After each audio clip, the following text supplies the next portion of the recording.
سبحان الله والحمد لله ولا إله إلا الله والله أكبر، لا حول ولا قوة إلا بالله العلي العظيم. إخواني وأحبائي سمع بارك الله فيكم. الأذان العصر في ميونخ. سبحان الله، حتى العالم كلها مستغربة، مستغربين موضوع الأذان.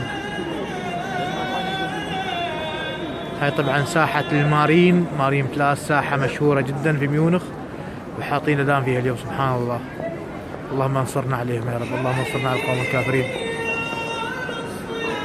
لا حول ولا قوة إلا بالله.